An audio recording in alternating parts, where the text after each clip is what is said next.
become, to contribute something to this world.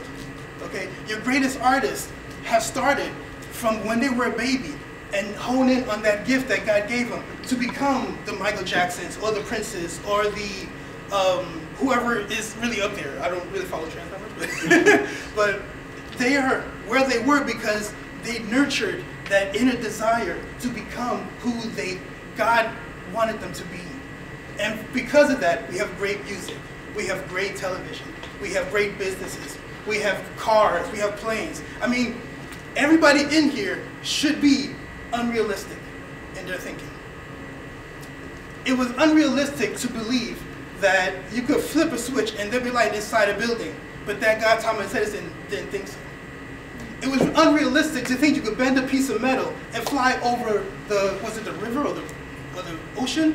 But the Wright brothers went ahead and did that. And now we have these great inventions based on their unrealistic thinking. You people in this room, entrepreneurs, are so unrealistic to think that you could sit home in your underwear and stocks and make money on a computer. It's unrealistic. 5 years ago, impossible to dream that. Okay? 10 years ago, are you crazy? But you're doing it. So So what I want to do is teach you, because there are some things that you might be afraid to do in your business, and maybe afraid to pick up that phone call to somebody you don't know. It could be afraid to become that leader that you know you have innate inside of you, but you're afraid to get on stage. I'm going to bring it back one more time, and I forgot this section, I'm sorry. To understand why you have these fears, you have to understand, one, you were not born knowing how to fear. Those things were taught to you by friends, family, and people who, for the most part, thought they were helping you by trying to protect you. And when something went wrong, you actually remember the negative part of what happened. So, for example, if you were in a first driver in a car accident, you know there are some people that will not get behind the wheel because they actually skimmed another car and they think, I can't drive, so that's it, I'm not driving anymore. There are people that take it that far for like a level 1 situation to level 15. You know what I mean? And it's all about that fear. It's all about that fear that's stopping them from progressing, from evolving, when every day you should evolve in some way. Whether it's reading a book, whether it's overcoming a fear that you have. I had a friend of mine who is deathly afraid of spiders. He will not go, like, if a little one like this, he's bolting out the room. The whole room's infected. He can't deal with it. He's out, right? So I said, listen, I'm going to challenge you. Okay, he said, what? Today we're going to get rid of your fear of spiders because I'm just tired of hanging out with you. Every time you see a spider, you got to run. You look like a punk, and I can't do it. You're a martial artist. He's a black belt. Afraid of a little spider. So what we did, we went over to this tropical store, a tropical pet store. Okay, it took about an hour for me to convince him to even look at the store. Let's get that out the way. So you finally looked there and said, well, we're here because we're going to get rid of your fear of spiders. No, we're not. Yes, we are. So we're battling back and forth. He went in anyway. Because in my reality, he was going to get rid of it today. Because I didn't want to be embarrassed anymore. So we went inside, we got the biggest tarantula you could find. He ran out 3 times. Really, like, I mean, there's smoke behind him, there's like a silhouette of him in the door, like this, out, you know what I mean? So finally, I yoked him up, got him in his bed, literally yoked him up. I said, today, you're gonna get rid of your fear of spiders. He said, how? We're gonna let a tarantula go from your hand to your shoulder. He's like, you're crazy? Out again, but I tripped him that time. Smart, I tripped him, I got it back here. Let's just do it. If it doesn't work, I'll tell you what, punch me in the face. And he jumped on the opportunity, because nobody ever did that. Okay, I can punch you in the face hard as I want to. Man, you can knock me the heck out if you want to. If this does not work, I'll go like this. You know? So he said, okay, fine, bet. Because apparently his wanting to punch me in the face was bigger than his fear. So we went ahead, and he actually put the spider on his shoulder, went up there, the guy took it off, and it was gone. He actually go in the room, he sees a spider, that's just a spider. Now, people who didn't know what we did was like, yo, you're not running. It's just a spider. Total transformation. Why did he do that? Because, well, why did I have him do that? And he really wanted to get rid of his fear of spiders. So his new vision of him not being afraid of spiders was more powerful than the fear of spiders. So when I tell you about the bike situation, how you, why you got up every day to ride that bike and learn how to finally go a block and then 2 blocks, is because your vision of the end result was more powerful than that reality of falling. So you see, in business, when you're trying to build and you're trying to get out there and trying to make that phone call and send that email or pick up that phone when you don't recognize the number, even though maybe bill collector, I don't know. But chances are, if you market it correctly, people are calling you, because you have to have a bigger vision of your success than your fear of not having it. Can everybody agree with that? Yes. Thank you. Yes. Excellent. Okay, so from that vision, from that end result of everything you're doing, what you need to do is understand that as an entrepreneur, there's something inside of you that's more powerful than any one of your friends have. Being an entrepreneur is not nowhere easy, but you guys in this room are taking the challenge and succeeding because there's something inside of you that God put in you, or the universe, whichever you prefer, that wants you to become that successful entrepreneur. So right now, I need you to clap for yourselves. And understand that you are here today, not by accident, not because, although we love Wolfing, it's not even because of him. It's because you had a desire to succeed, and you see the passion and the way to do it with National Wealth Center. And I always believe that if you have a passion and you hold on to what you want to do, your end result, the universe, or God, whichever you prefer, will put things in your path to make that vision a reality. Okay? Now, the third part of this, and then we'll get to how you get rid of your fear in 20 seconds, is that understand that your success is not for you. You can have the cars, you can have the money, you can have the prestige, and you can romanticize all you want about being an entrepreneur. But everything you're doing is not for you. See, because people have to witness greatness before they can feel greatness can be a part of their life. So by you doing what you're doing and sitting in seminars like this and reading the books you're reading and powwowing with like-minded individuals, you're creating an energy of positivity, of transformation, of evolvement. That's not the right word. Evolving into the entrepreneurship, because people are looking at you. And people are going to know where you were. That's why it's so important to share your story, your up and coming, up your failures, so they can see that despite of everything that I went through, I am here. So it is possible. Come join me. Right. And let's get the promised land together. Push. Okay. So what I'm saying to you now is this. You are a conduit of the possibility of change for people you don't even know that are looking for you.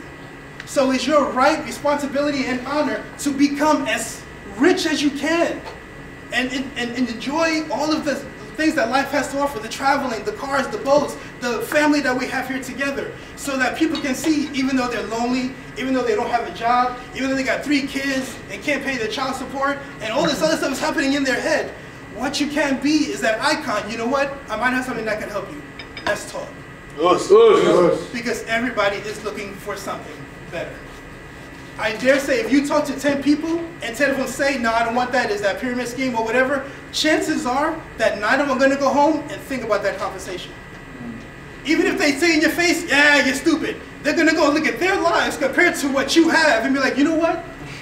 I might want to make a phone call. All right? But it's all about planting that seed. And if one of your fears, if you wrote down talking to people, we're gonna dispel that now. You don't have to raise your hand, but is that one of the fears that somebody has? I knew it. Nobody's gonna raise their hand. Right? So there's a certain dynamic when it comes to overcoming fear. When it comes to going past that point of, oh my godness, and peeing your pants, and just sweating bullets and everything. There's a certain way to get past that. And again, we spoke about your higher vision, right? Right? Right. Okay. So right before you make any phone call, right before you talk to anybody, what you need to do is take 20 seconds of total silence and just visualize the end result that you want to happen after you make that call. This is what it'll do to you. It will give you the courage you need to sound like a professional so that they get what you're saying. Okay? So if you go there in fear, this is the phone call that you're going to have. Hi, my name is Shogun, and I have something that you might be interested in, and I was wondering if you want to look at my website. No, that's never going to work. Okay? Because you're fearful of them rejecting that. first of all, they're not rejecting you. Let's just get that out of the way. They're rejecting themselves and their belief in themselves to be successful. Let's just get that out the way, because that's the reality of what's happening here. Okay? But if you have that 20 seconds, and in your mind, you hear the phone call like, hey, my name is Shogun, I got this thing. Yeah, I'm down. You really? Bet? Okay, let's go to my site. Let me walk you through the sign up. You know, it may not be that cut and dry, but in your mind, you have to have the end results already done in your soul, in your spirit, in your mind, and in your subconscious. Because your subconscious will fool you. Because it's going to take all the things that happen that are negative in your life, make you feel afraid, because that's how the subconscious talks to your conscious mind through the emotions. It's going to give you that fear that you never make that phone call. Now is the time to understand how to trick the subconscious mind into believing it already happened, so let's just get it done. Okay? Because the subconscious cannot fight over something that already happened. So if you have that vision of that perfect phone call, you're saying the right things, or you meet that perfect person at Starbucks, or somebody asks you a question that you know the answers to, then you speak with authority. And then there's a certain energy that is transformed that goes through telephones, through voices, through videos that people would get. They'll get that energy, be like, this guy knows something. I want to feel how he feels every time I do business. So in 20 seconds, before you start your day, before you start your business, before you make that phone call, act and know that it already happened, that you are successful. That what you want to happen will happen. It may not happen with the first phone call. I'm not going to say guaranteed, but it will happen maybe the second or third phone call. And believe me, after you get that first phone call out the way, the rest of the day is a cakewalk. It's just about, okay, this is what it is. You're in or not. You know what I mean? Because then it's about them understanding that they need you more than you need them. But it's your understanding that I'm here to help your life get better. Because that's my right, obligation, and honor to do for you. Even though I don't know you, I love you enough to teach you how to take care of your family. Even though I don't know you, I love you enough to have you be a leader within your community. Even though I don't know you, I love you enough to make sure that your next day is not as bad as your day before. So if I can take just 20 seconds to visualize me as that person that helped that person be where they want to be financially, emotionally, spiritually, or whatever I can do, I give of myself and I let the universe work through me. I never know what the heck I'm saying. When I pick up the phone, I literally don't know what I'm saying. But I rely on my prayer, I rely on the universe, because the universe has put me in line with that person to help them in some way. It's not by accident. Nothing happens by accident. There's no chance of maybe bumping into somebody who needs you. No.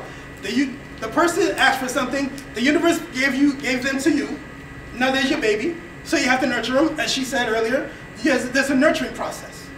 And that is how you get rid of your fear in 20 seconds. By understanding that everything that has transpired for you to get to that person was meant to be. So I hope you got something out of it. Should I speak longer? I don't know. How much time do I have? I don't know.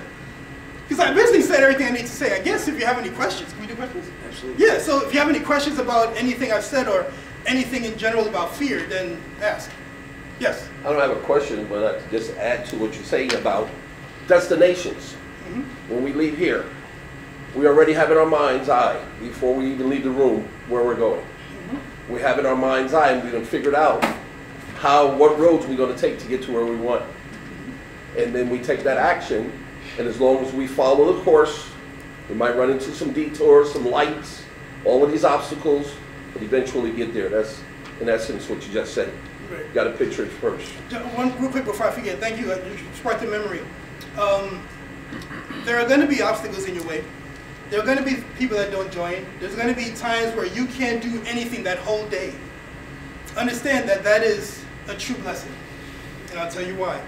Because when something bad happens, it forces you to get creative and evolve so that you can handle the next blessing that's coming to you. I always use the analogy, if you had a 15-year-old kid, right? Would you give him $100,000? Just give it to him. If he was smart, and I know he knew what he was doing. Okay, there's no way a 15-year-old knows what to do with $100,000. No, that's what I'm saying. The answer's no. I mean, you can love him like crazy. It really just depends on the person. No, you know what he'll do? He'll buy like 5 Xboxes for his friends and buy sneakers and everything. Gone in a month, guaranteed. No way you're gonna get that money back. 15-year-old kid? 15-year-old kid. You never know, because in Power Network there's a 12-year-old that made $12,000. There are exceptions, but your kid. Oh, you're talking about my kid? I don't know, Because the way I envision my kids, the way I want to raise them up, I want to train them from a baby, and I believe you can do it. It's exception. To be successful, they're not going to think like the average kid. Their mindset is going to be so different that by the time they're 12, it's going to be as if they're 24. Understandable. Through technology, we do evolve a lot faster than we did as a child, and I understand that. But in general, would you give a kid $100,000? Obviously not, right? Because he doesn't know how to utilize it. He doesn't know how to make it work for him. He'll go out and spend it like crazy. Now, would you give somebody who has a track record of success $100,000 to invest for you? Yes. Why? Because he's been through the pitfalls. He's been through not having money. He's been through everything that he has been through to become successful. So you feel more apt to work with that person. What I'm saying is, at any point in time, the universe will not give you your next blessing until you have evolved enough to accept that gift. So everything that you're going through, whether negative or positive, is to teach you and train you to how you respect the next blessing so that it can be a blessing for other people. Can anybody follow that concept? Yes. Good. Any more questions? Yeah. Yes. I'm just curious. What was your turning point that got you out of your situation between 18 and 25 to get you where you're at now? Excellent question. I had a vision of, and I didn't know where it came from. I was really lucid at the time. I never drank and never smoked. It was just crazy. I actually had a vision of me standing in front of a group of 10,000 people speaking about something. I had no idea what it was, but for 3 weeks, it haunted me. Every time I went, it's like I needed, sorry getting emotional, I needed that to happen. My passion for that vision to become a reality got me out of where I was, got me into cutting hair so I could at least get my first room. And honestly, after almost 5 years of never taking, like maybe